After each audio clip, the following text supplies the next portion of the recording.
क्योंकि बहुतों के मन में यह प्रश्न होता है कि ऋतु धर्म के समय में ईश्वर हमारी पूजा पाठ या हमारा नाम जप का फल नहीं देते या वह हमें नहीं स्वीकारते। ऐसे संदेह स्त्री के मन में अक्सर आता है, क्योंकि संसार में एक नियम है कि अगर आप किसी के कान में कहें कि उस व्यक्ति ने उसको धमकी दिया, तो वो अगले से कहता है कि वो उसने उसे 4 गाली भी दिया। फिर वो अगले तक जाएगा तो अगला कहेगा कि उसने कॉलर धर के 4 गाली दिया, अगला अगले से कहेगा उसने 2 मुक्के लगा दिया। मतलब धर्म की हो या कुछ भी हो, जब मनुष्य की बात बढ़ती है तो लोग उसमें 4 कानून अपनी भी जोड़ देते हैं। इसीलिए जब भी आपके मन में प्रश्न उठे तो किसी के मुख से सुनने से बेहतर है कि आप शास्त्रों में उसका प्रमाण ढूंढें। तो ऋतु धर्म एक ऐसा धर्म जो स्त्रियों में आना अनिवार्य है। तो बड़ा एक सुंदर सवाल आता है कि क्या स्त्रियों का अगर ऋतु धर्म हो तो उसे मंदिर जाना चाहिए, पूजा पाठ करना चाहिए, ईश्वर वंदना करना चाहिए। और एक बड़ी सवाल आती कि ऋतु धर्म में आचार को छूने के लिए मना कर दिया जाता है कि आचार नहीं छूना चाहिए, इसका कारण क्या है? तो देखिए, ऋतु धर्म की कारण आप समझिएगा कि यहां से एक कथा का आरंभ होती है कि जब द्रौपदी की कथा आप पढ़ेंगे श्रीमद् भगवत महापुराण में, तो सुखदेव जी महाराज कहते हैं कि द्रौपदी ऋतु धर्म में थी और उस समय उन्होंने दोनों हाथ को जोड़कर और कृष्ण कृष्ण नाम की वंदना की थी। इसका अर्थ हुआ कि नाम वंदना से आपके शरीर में होने वाले गुणों या दोष या पुण्य से कोई लेना देना नहीं है। आप शुद्ध हैं, आप अशुद्ध हैं, आप नहाएं खाएं भूखे प्यासे किसी भी परिस्थिति में ईश्वर का नाम ले सकते हैं। इसलिए यह विचार में लाना कि हमारी नाम जप या हमारा पूजा पाठ ईश्वर नहीं मानते हैं, यह गलत है। लेकिन कुछ नियम है। कहा जाता है कि मंदिर में नहीं जाना चाहिए,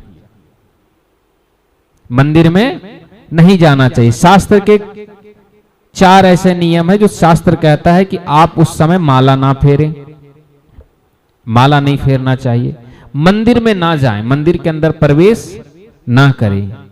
यह तो हो गई दूसरी। तीसरी, आप भोग ना बनाए, रसोई घर में ना जाएं। यह तो 3 नियम हो गया। और प्रतिमा इत्यादि किसी व्यक्ति से आप स्पर्श ना करें, वरना वह भी व्यक्ति अशुद्ध हो जाता है। लेकिन सनातन परंपरा आयुर्वेद से चलती है, यह बिना विज्ञान के आधार पर कोई तर्क नहीं देती है। आप कहीं भी पढ़ेंगे तो देखेंगे माला सकारात्मक विचारों को छोड़ती है, मंदिर सकारात्मक ऊर्जा का स्रोत है। तो पहले दृष्टिकोण में माला ना फेरें। दूसरा बताया गया रसोई घर में नहीं जाना चाहिए। रसोई घर में सकारात्मक ऊर्जा है, वहां उच्च तापीय स्थल होता है, यानी वहां खाना पकेगा तो वहां एनर्जी बढ़ेगी, वहां नहीं जाना चाहिए। तीसरी बात को कहा गया किसी से स्पर्श मत कीजिए। उस समय स्त्रियों को संक्रामक रोग जो होती है या बढ़ने का भी भय होता है, इसीलिए इसे स्पर्श करने से आयुर्वेद भी रोकती है। और आचार को ना छुएं। अक्सर सुनते होंगे कि आचार को नहीं छूना चाहिए, तो इसे जब आप आयुर्वेद में पढ़ेंगे तो देखेंगे कि ऋतु धर्म के समय में अगर कोई स्त्री अधिक तेल मसाला खाती है तो उसके शरीर में सूजन को दे सकता है और डाइजेस्टिव सिस्टम को भी दिक्कत करती है। यहां तक कि अचार गर्भवती महिला को भी नहीं खाना चाहिए।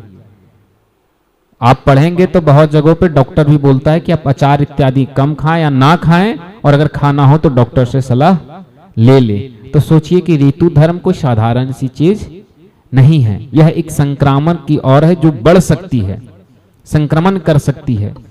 और सबसे बड़ी बात है कि अचार अगर आप छुएं और आपके हाथों से इसमें संक्रमण पहुंच गया, अचार लंबे समय तक टिकने वाली वस्तु है।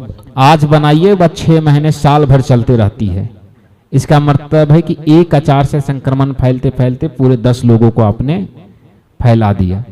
ये हो गया आयुर्वेद की दृष्टिकोण। इसी प्रकार से स्त्री का जो ऋतु धर्म है, इसमें शास्त्र 5 चीजों का निषेध करती है। शास्त्र बताती है कि आप माला ना फेरें, मंदिर में प्रवेश ना करें, आप मूर्ति स्पर्श ना करें, रसोई घर में आप ना भोजन पकाएं तो बेहतर है। यह व्यवस्था है कि जो औरतें अगर बच्चे हैं स्कूल जाते हैं और कोई नहीं, उन औरतों के लिए शास्त्र में कोई दोष क्योंकि हमारे शास्त्र में कहा गया है कि जब मनुष्य के लिए अंतिम विकल्प बच जाए तो वही चीज का चयन करना चाहिए। अगर अंतिम विकल्प है कि आपका रसोई घर में प्रवेश करना ही पड़ेगा तो आप कर जाइए, यही आपका विकल्प है तो आप यही कीजिए। लेकिन अंतिम विकल्प, वरना स्त्री को रसोई घर में प्रवेश नहीं करना चाहिए। और मसाला इत्यादि कोई भी चीज ऐसी है, खास करके वस्तुएं जो लंबे समय तक टिके, उसे ना छुएं, वरना शुद्ध होती है। यह धर्मशास्त्र का कहना। लेकिन नाम जपना हो तो आप अंगुलियों में जपें। अब राम जपे, शंकर जपे, हनुमान जपे, या अंगुलियों में जप लें, माला में ना जपे। उसके बाद जिस वस्त्र को आप पहनते हैं अगला दिन नहीं पहनना चाहिए। इसकी दो दृष्टिकोण है। पहला यह कि अगर आप पहनते हैं तो वह शुद्ध हो गया, और आयुर्वेद कहती कि जिस वस्त्र को आपने पहना उसमें संक्रमण फैल गई तो उसे अगला दिन, और उसे ऐसे नहीं धोना। आयुर्वेद कहती कि जो इस महिला का ऋतु धर्म हो उसमें पहने हुए सारे वस्त्र को या तो गर्म पानी से धोएं या तो गर्म स्थान पर सुखाएं। ऐसा नहीं कि साधारणता उसमें तो शुद्ध नहीं मानी गई है। या तो गर्म पानी से धोएं या तो गर्म स्थान पर सुखाएं। ये आयुर्वेद की दृष्टिकोण है। मैंने हमेशा कहा है कि सनातन को जब आयुर्वेद से पढ़ेंगे तो सनातन की जो गूढ़ बातें हमारे संतों ने लिखे हैं आप उन्हें अच्छे से समझिएगा।